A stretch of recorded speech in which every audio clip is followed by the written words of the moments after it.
Halo, sebelumnya kami ingin disclaimer bahwa proyek ini merupakan bagian dari UEX Training Program yang diadakan oleh Kominfo dengan Skillful dan Prodi sebagai challenge partner. Kami tidak bekerja atau diikat dalam kontrak profesional oleh Prodi. Next. Dalam challenge partner ini kami memilih Prodi yang mana merupakan platform P2P lending, peminjaman dan pemodalan yang diperuntukkan bagi petani. Next, Christy. Sebelumnya perkenalkan kami dari kelompok 5 kelas UX 4 yang mana saya Dini dan kedua teman saya Marsha dan Christine. Next, Christine. Dalam challenge ini, Prodi memiliki target market sebagai peminjam, ya, di mana ada petani tradisional, petani, dan trader. Petani tradisional saja. Selain itu, permasalahan utama dari Prodi, petani sulit menjangkau informasi terkait Prodi, yang mana merupakan platform peminjaman dana yang juga mendampingi serta mengedukasi para petani untuk meningkatkan hasil usaha mereka. Next, Christy. Dalam menyelesaikan challenge ini, kami menggunakan design thinking sebagai desain prosesnya. Yang mana prosesnya dapat dilihat pada slide. Next, Christy. Oke. Untuk profil pengguna Prodi, yaitu mencakup gender pria dan wanita dengan rentang usia 30 sampai 55 tahun yang merupakan pengusaha atau melanjutkan usaha orang tua. Untuk geografisnya diutamakan di pedesaan Subang, Bogor, dan Sukabumi.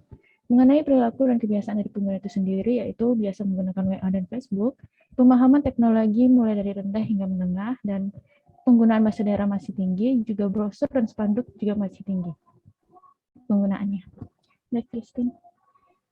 Dari hasil desain thinking kami menyimpulkan bahwa ada 3 permasalahan utama yang dihadapi oleh Prodi, yaitu user hanya mengetahui penggunaan platform terbatas pada petani tradisional saja.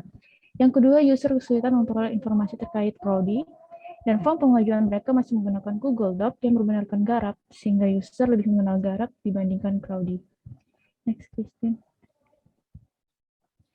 Dari hasil permasalahan yang kami temukan tersebut, kami menemukan bahwa ide solusinya yaitu dengan meredesain website Prodi sehingga mencakup seluruh segmen target market di Prodi. Seperti yang dapat terlihat contohnya pada di samping. Kemudian membuat tracking peminjaman mereka langsung terintegrasi dalam website di Prodi-nya. Selanjutnya akan dijelaskan oleh teman saya, Marsha. Jadi untuk user flow ini, karena kita menginginkan untuk mengintegrasikan si Google Form tadi ke dalam website dan juga untuk merombak kembali tampilannya sehingga lebih Crowdy sendiri lebih kenal oleh masyarakat, kita mengajukan salah satu dua user flow yang akan dihadapkan oleh si pengguna tersebut. Jadi pengguna pertama akan melakukan user flow pendaftaran atau masuk, di mana mereka akan membuat akun dan nantinya akan memiliki dashboard sendiri sebelum mereka bisa melakukan peminjaman. Gitu. Kemudian untuk user flow kedua, yaitu user flow pengajuan pinjaman. Untuk 3 target market, yaitu petani tradisional atau petani dan pengusaha agrikultur, mereka akan melewati sebuah flow yang sama, yaitu flow pengajuan pinjaman, di mana kurang lebih mereka akan memulai dengan memilih platform pinjaman, kemudian mengisi data diri, lalu mengupload berkas yang dibutuhkan, hingga akhirnya flow pinjaman tersebut dapat diajukan ke dalam website. Seperti itu. Untuk prototipe lengkapnya, kita akan melihat langsung di website kami.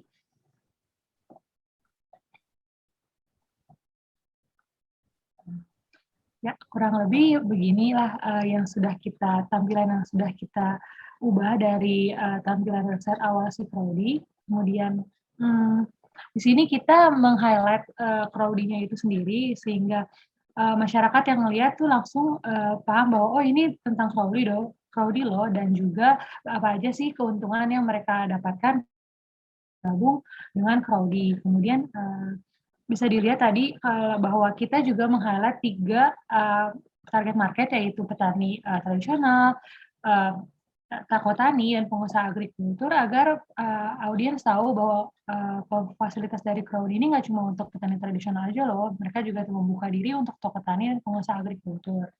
gitu. Nah, untuk flow pengajuan pinjamannya dimulai dari login akun, kemudian nanti mereka bisa setelah di sini kita meng-highlight pengguna nomor telepon untuk mengakomodasi para petani yang mungkin memang tidak mempunyai email, jadi diutamakan menggunakan HP, tapi bisa juga menggunakan email Google kalau mereka punya gitu sebagai opsi kedua. Nanti setelah login, mereka akan melakukan verifikasi dan juga verifikasi ke nomor teleponnya dan akhirnya masuk ke dalam dashboard akun mereka. Dan setelah mereka memasuki ke dalam dashboard sebagai berikut, mereka sudah bisa mengajukan pinjaman. Gitu. Nah, untuk peminjamannya itu ada 5 langkah, yaitu pemilihan plan peminjaman, form data diri, form data pertanian, unggah berkas, dan konfirmasi data. Untuk plan peminjaman terdapat banyak pilihan bank yang bisa mereka pilih beserta dengan data seberapa banyak pinjaman yang tersedia oleh bank tersebut dan detail pinjaman seperti berapa lama peminjamannya, kemudian pemilihan opsi pembayaran pinjaman seperti uang tunai, hasil panen, dan sebagainya. Lanjut untuk tahap kedua, akan ada data diri seperti biasa nama, alamat, dan nomor telepon dan semacamnya. Kemudian dilanjut ke data pertanian, seperti misalnya dia masuk petani tersebut masuk ke dalam tipe komoditas apa, seberapa lama mereka sudah bertani, dan seberapa luas lahannya, kemudian apakah pemilikannya sewa atau pemilikan pribadi. Seperti itu. Nanti kemudian mereka mengunggah berkas, seperti yang utama itu adalah KTP, dan juga berkas pendukung seperti NPWP dan surat izin usaha pribadi.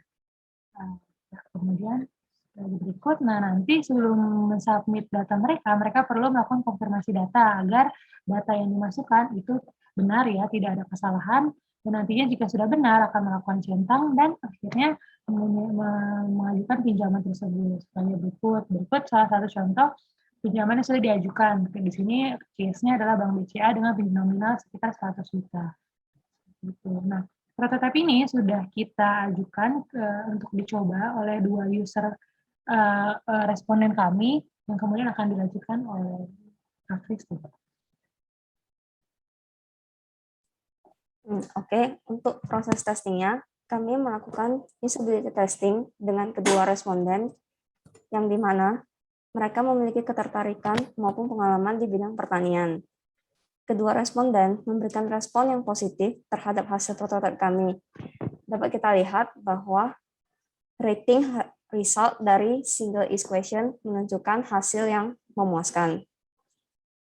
Untuk kesimpulan dari proyek ini, bahwa hasil desain telah kami buat sudah cukup memuaskan dan mudah untuk digunakan.